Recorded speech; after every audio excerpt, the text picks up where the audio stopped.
What would you do if the family you've been loyal to for 2 years suddenly decided you were worth $5 less an hour, and the dad delivered the news at midnight like he was doing you a favor? Today's story comes from our /BestofRedditorUpdates, sitting at just over 9,500 upvotes, and it is one of the most quietly satisfying karma stories I have read in a long time. It is the kind of post that starts with a short-changed Venmo and ends with a whole neighborhood of women rearranging the food chain while the man who kicked it all off is on a plane somewhere, completely unaware. In the next 30 minutes, you're going to hear about a wealthy dad who tried to guilt a 20-year-old college student into accepting a pay cut, a phone call at midnight that crossed every line you can imagine, and a second mom from the same neighborhood who stepped in at exactly the right moment and said the exact sentence that flipped the entire power dynamic. Stick with me till the end, because the final number this college student walked away with is not the one her boss was expecting, and the timeline of how it happened is almost too perfect to be real. Grab a drink, get comfortable, and let's get into it. To understand how we got here, I have to take you back 2 years to the day I first walked into this family's life. I am 20 years old. I live in Southern California. I am a junior in college, working toward a degree I am barely able to afford, and I have been babysitting the same 3 kids for 2 full years. The oldest is a 6-year-old boy. The middle is a 5-year-old boy. The youngest is a 3-year-old girl, the kind of toddler who melts into your lap the second you sit down on the couch, who falls asleep with her fist wrapped around your pinky finger. I know their bedtime routines. I know which one will not eat anything except plain noodles. I know which one wakes up with bad dreams. I know the exact spot on the kitchen floor where the middle kid spilled orange juice back in October, and the faint stain that is still there if you catch it in the right light. 2 days a week, every Tuesday and every Wednesday from 4 in the afternoon until 8 at night, I walk from my college campus to their house. I do not drive. I do not own a car. I walk with my puppy on a leash because the mom told me one afternoon about a year ago that I was welcome to bring her along. That was the kind of family I thought they were. The kind that notices when a young girl is working hard and walking miles to do it, and throws in a small kindness because it costs them nothing. Their house is 6 bedrooms. I want you to hold on to that detail because it matters later. 6 bedrooms. A tennis court 2 streets down. A neighborhood where every other mailbox has a last name engraved in brass. These people are not struggling. These people have never once struggled in the entire time I have known them. I have seen the grocery delivery trucks. I have seen the cleaning service come and go. I have seen the mom leave for tennis on Wednesdays and come back with her hair still damp and her cheeks still flushed from laughing with her friends. For those 2 years, I was paid $30 an hour. And even that rate came with a small story attached. When I first started, the mom offered me $25. I said yes because I was 19 and I was desperate, and I had no idea what the going rate for 3 kids even was. Within a few weeks, she pulled me aside in the kitchen, almost shyly, and told me she felt 25 was not enough for what I was doing. She bumped me up to 30 on her own. No argument, no debate, no big ceremony. I almost cried standing in her pantry. That was the mom I knew. That is the detail that matters because it tells you where the rot in this story actually came from. It did not come from her. Let me set the scene for you. It was a Sunday night. They almost never asked me to work Sundays, but this one was a date night. Something special. An anniversary maybe, or a dinner they had been trying to book for a long time.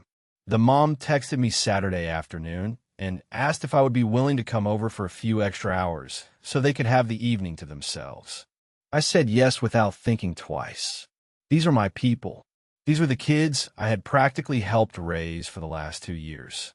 I would have said yes if she had asked me on a Tuesday morning. I showed up around 6. The dad was already dressed in one of those shirts that probably cost more than a month of my rent. The mom was doing the last swipe of lipstick in the hallway mirror. The kids ran at me the way they always did. The little girl wrapped herself around my leg. The oldest showed me a new drawing he had made that afternoon. The middle one dragged me by the wrist to show me the new level he had unlocked on his video game. It was a completely normal evening. I fed them. I put them to bed. I cleaned up the living room because I always do that even though they never ask me to. I wiped down the kitchen counter. I folded the throw blanket on the couch. And then I waited for the parents to come home. They got back around 11. The dad walked in first, already loosening his collar. The mom was behind him, saying something about how the food had been amazing. The dad did not say much that night. He went straight to his wallet, pulled out some bills, handed them to me, and said goodnight in a tone that felt a little flatter than usual. I thanked them. I said goodnight to the mom, and I walked home with my puppy at my side, the night air cold on my face, the street lights flickering overhead. I did not even count the money until I got back to my apartment. That is when the first crack appeared. I was sitting on the edge of my bed, peeling off my shoes, and I counted the bills once, then twice, then a third time because I was sure I had to be wrong. 5 hours at $30 an hour is $150. What was in my hand was $125, $25 short. Now, I want you to understand something important. My first reaction was not anger. It was worry. I genuinely thought he had miscounted.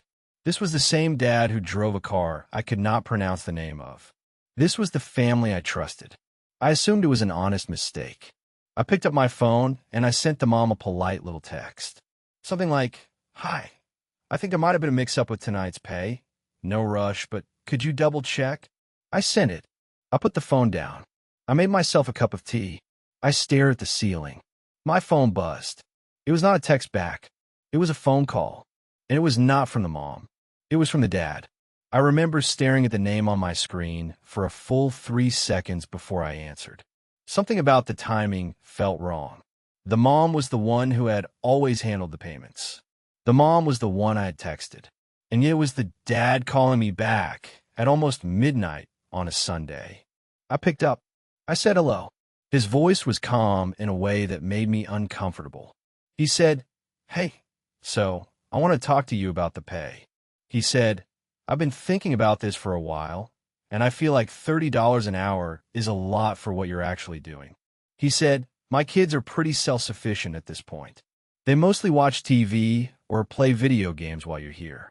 It is a pretty easy job, let's be honest." He said, "I think 25 is more appropriate going forward." I cannot speak. I was 20 years old, alone in my apartment, holding a cup of tea in one hand and a phone in the other, and a grown man was on the other end of the line telling me that my job was basically nothing. He was not done. He told me he had been talking to his friends about it, and his friends pay their babysitters different rates. And one of the friends who lived in that same neighborhood, pays their babysitter $20 an hour for 3 kids. 20. And the dad said, almost cheerfully, that he thought 25 was fair because he was not trying to lowball me. He was just trying to get closer to the market rate. Then he said the sentence that actually made my face get hot. He said, "And besides, you are still in college, so this is still really great money for a college student." Let me tell you what happens inside your body when a grown man says something like that to you on the phone at midnight. First, your ears get warm. Then your stomach tightens. Then you get this strange, detached feeling, like you're watching yourself from the ceiling because your brain is trying to figure out if this is really happening or if you are imagining it. I was standing there in my apartment being told that my time was less valuable because I was young and in college.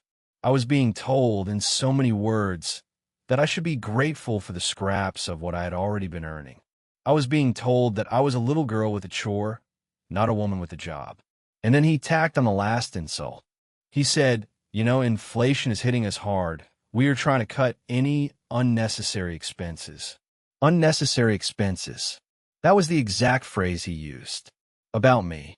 The girl who had been walking to his 6-bedroom house for 2 years with a puppy on a leash, putting his 3 children to bed, cleaning up a living room she was never asked to clean, eating the dinner her own mother would have made her if she had not chosen to work that night. I said something polite. I did not even remember what I said.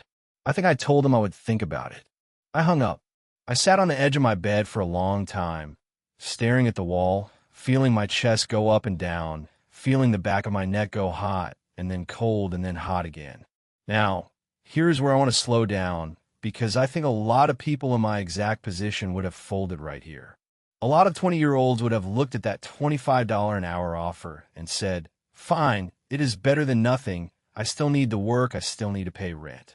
I almost did. I want to be honest with you about that. My first instinct was to swallow it. My first instinct was to smile and nod and keep walking over there twice a week and pretend I was not furious. But there was a voice in the back of my head that kept saying, the mom does not know about this. Because the mom was the one who had raised my pay on her own. The mom was the one who had noticed I was worth more than $25 when I was 19. The mom was the reason I ever made 30 in the first place. And if she had decided on her own that I needed to go back down to 25, that would have been one thing. That would have been a business decision. I would have been hurt, but I would have accepted it. But this was not a business decision. This was a phone call from a man at midnight telling me about his friends and about inflation and about how I should be grateful for being in college. So the next morning, I texted the mom. I asked her gently if everything was all right, and I asked why they were cutting my pay that much. And she texted back. She said it was not an easy decision. She said her husband felt it was best to have a sit down with me and talk about my pay and about what I was doing as a babysitter. Read that again. Talk about what I was doing as a babysitter, as if there was going to be a performance review, as if I was an intern who had been showing up late, as if the 3 children who ran at me with drawings and video game screens every Tuesday and Wednesday were somehow an indictment of my work ethic. I texted her back. I said, I'm not okay with the pay cut. I said, and you owe me the $25 from Sunday that I was not paid. I want to give the mom credit here, because within a few minutes, my phone buzzed, and there was a Venmo notification for $25. No argument. No negotiation. Just the money sent directly to me the way it should have been in the first place. And then a follow-up text. She asked me to come over the next morning to talk about my future with the family. I almost said no. I almost told her I did not want to be in that house if the dad was going to be there. She must have sensed it, because she sent another text right after that said, he is not home. He is at work. It is just going to be me. I went. I want you to picture this. I walked into the same kitchen I had walked into for 2 years. Same granite counters. Same coffee machine humming in the corner. Same drawing of the middle kids that was still stuck to the fridge with a magnet shaped like a lemon. And the mom was sitting at the kitchen island, wearing workout clothes, her hair pulled back in a low ponytail, looking, honestly, tired. She said, I am so sorry this happened. She said, I did not know he was going to call you like that. And I told her the truth. I told her I was not happy. I told her I was not going to babysit 3 kids for $25 an hour. I told her I'd been loyal to this family for 2 years, that I walked to their house, that I had never once called out, that I had never once asked for a raise myself. I told her that if this was how they wanted to handle things, then we had a real problem. She nodded the whole time. She said she would talk to her husband about it. She said she would figure something out. And I walked out of that kitchen not knowing if I was going to have a job by the end of the week. Now, this is the part of the story where the universe started moving pieces around without my permission. That same night, I had a second babysitting job. A different family, different kids, same neighborhood. In fact, the 2 families were friends. Their moms did tennis together. Their kids had playdates. They were in each other's text chains. And while I was at the second house, after I had gotten the kids to bed and come back downstairs, the second mom asked me how things had been going lately, and I just let it all out. I told her about the Sunday. I told her about the missing $25. I told her about the phone call from the dad and the friends with the $20 an hour babysitter and the inflation comment and the you are in college comment. I told her the whole thing. She set her wine glass down on the counter, and then she told me something I did not know. She said, you know, she already tried to replace you. I froze. I asked her what she meant. She said, the first mom reached out to a babysitting agency right after that phone call. She was trying to line up a backup sitter in case you walked away. And the quote she got back was $60 an hour. $60 an hour for 3 kids in that neighborhood from a real agency with real insurance and real background checks. I want you to sit with that number for a second. This is a man who called me at midnight to tell me that $30 an hour was too much. This is a man who lectured me about inflation. This is a man who invoked his friends and their $20 an hour babysitter and told me I should be grateful for being in college. And the same week that he was doing all of that, his wife was quietly getting quoted $60 an hour by the actual market, and she was apparently upset about it. Upset because reality had walked up to her kitchen counter and handed her a receipt. The second mom looked at me, and she said, "You need to tell them you have raised your rates." She said, "The cost of living has gone up." She said, "If you do not do this now, you will never do it." She said, "You are worth more than what they have been paying you. Everyone in this neighborhood knows it except you." I felt my hands get warm. And while I was still standing there absorbing all of that, the second mom's phone buzzed on the counter. A text had just come in. It was the first mom, the mom who had sat across from me at the kitchen island that morning in her workout clothes. She was texting the second mom, and her message said, "Hey, is she babysitting for you tonight?" The second mom typed back and said, "Yes, she is here. Is everything okay?" And about 15 minutes later, the doorbell rang. The first mom had walked over, in person, from 2 streets down. She was standing on the porch of her friend's house at 8 o'clock at night, and she was asking if she could come in for a minute and talk to me. I did not know what to say. I looked at the second mom. The second mom gave me a little nod. The first mom walked in. She said, "I was hoping we could work something out." She said, "Until I can figure out the situation with my husband, I want to keep you." She said, "What do we need to do to make this work?" And before I could even speak, the second mom stepped in. I want you to picture this scene. 2 moms in the same neighborhood, same income bracket, same social circle, same tennis days. And one of them, the second mom, the one who had just heard my entire story 10 minutes earlier, stepped between me and the first mom in her own living room and said, "The going rate for 3 kids in this area has changed. The going rate is $50 an hour." 50. The first mom's face did something I am still trying to describe. It was not anger exactly. It was more like someone who had just been reminded that the world does not stop at the edge of their driveway. She said, "50 is too much." She said it felt like a lot. She said it in a softer voice than she had used all night. And I looked at her and I said, $30 an hour for 3 kids is too low. I said it quietly. I was not yelling. I was not making a scene. I was just stating a fact in a living room. I still do not know if she ever told him. I do not know what conversation happened in that house after I walked out of their kitchen. I do not know if she ever admitted that she had tried to replace me and failed. I do not know if she ever admitted that the agency quote was $60. All I know is that she paid me $45 an hour in cash for 9 straight weeks while he was gone, and she never once said his name while she was handing me the money. There is something I learned from this whole mess that I want to say out loud, because I think a lot of young women need to hear it. When somebody tries to tell you that you should be grateful for less, they're almost always hiding the fact that someone else is willing to pay you more. When somebody tells you the market rate is lower than what you already have, they're almost always hoping you will not check. When somebody invokes their friends as proof of what is fair, you can almost always find a different friend with a very different story. And the moment you stop apologizing for the space you take up in someone else's budget, the number starts going up, not down. I have 1 more year of college left. I'm going to finish that year. I'm going to use those 9 weeks to line up a new family, and I'm going to do it through the same neighborhood I thought was hostile to me.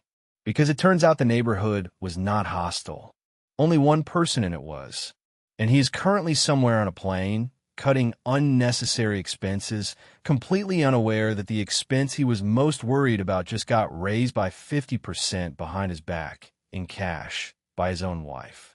If that had been you, standing in a stranger's living room while one mom tried to talk you down and another mom stood up for you, would you have held the line at 45, or would you have pushed for the full 50 and watch her squirm?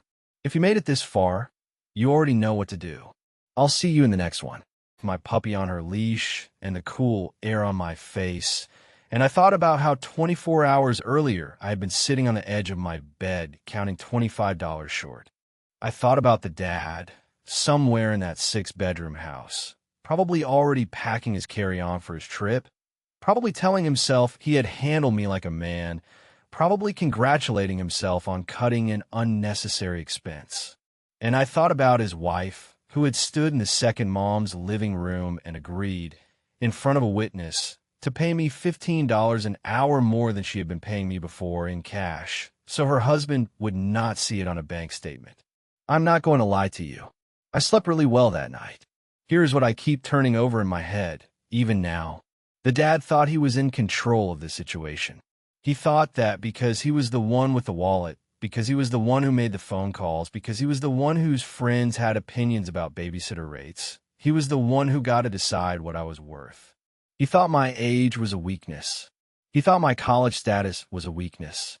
He thought the fact that I walked to his house instead of driving was a weakness. He looked at a young woman with a puppy and a backpack, and he saw someone he could push around. He never once considered that the mom had her own tennis schedule. He never once considered that the mom had her own Wednesday night dinners with her own friends. He never once considered that those friends might have a very different opinion of me than he did.